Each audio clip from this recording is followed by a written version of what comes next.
The story of power is always the story of control over money, energy, and narrative. And if you ask Donald Trump what his perfect storyline looks like, it's not hard to imagine. In his mind, January brings victory in Venezuela. March, Iran falls. April, the Strait of Hormuz secured, the dollar and oil reunited. By July, Cuba is back in play, and the Russia-Ukraine conflict is resolved. Then, in August, he arrives in Beijing with a string of triumphs behind him. September, his 80th birthday, celebrated like a global coronation. October, America's 250th anniversary, marked by a new dollar bill bearing his face. And by November, he declares himself the greatest president in U.S. history.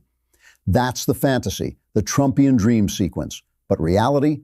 It's already breaking apart at step 2.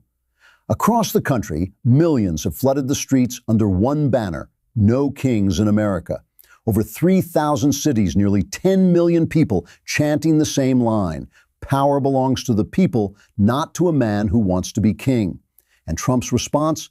Not apology, not reflection. He does what he always does, turns accusation into entertainment. A smirk, a joke, a punchline that reframes tyranny as comedy. But behind the humor, the numbers tell a different story. His approval rating has slid to 36%, with 62% of voters saying they're dissatisfied. Most politicians would recalibrate.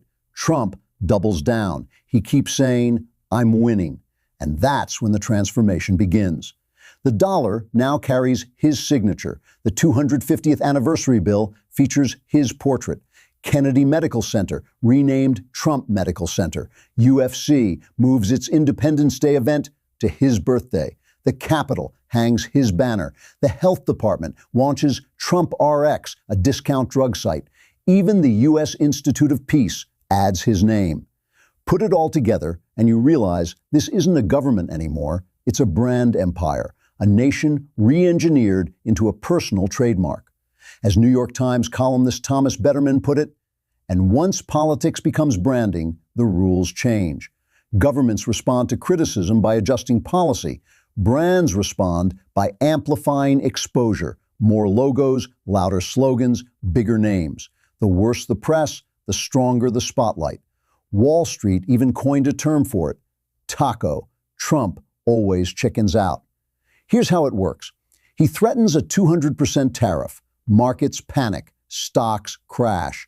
2 days later, he walks it back. Prices rebound. Traders profit off the volatility. Soon, investors start treating Trump himself as a reverse indicator: short when he roars, buy when he retreats. And that pattern doesn't stop at finance. It bleeds into foreign policy. Every chapter of his grand plan follows the same rhythm. Step 1, the threat. Step 2, backlash. Step 3, retreat. Step 4, declare victory anyway. Take Iran. He vows to take it down. Oil prices spike. Protests erupt. Approval tanks. Then he pivots. We have strategic patience. Days later, he announces a decisive victory. Why does he always have to win? Because his political base was built on the illusion of invincibility. He gave voice to those who felt ignored, invisible, forgotten, and promised them strength through his own defiance. But Taco, Trump always chickens out, tears that illusion apart. It exposes the performance behind the power, the bravado behind the retreat.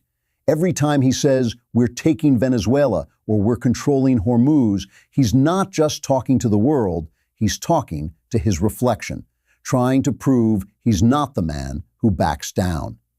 Yet every retreat reinforces the same truth. The strongman act is theater, and the stage is cracking. Taco has become his shadow, a 4-word prophecy that follows every speech, every tweet, every threat. And every time he opens his mouth, the world already knows the ending. Trump always chickens out.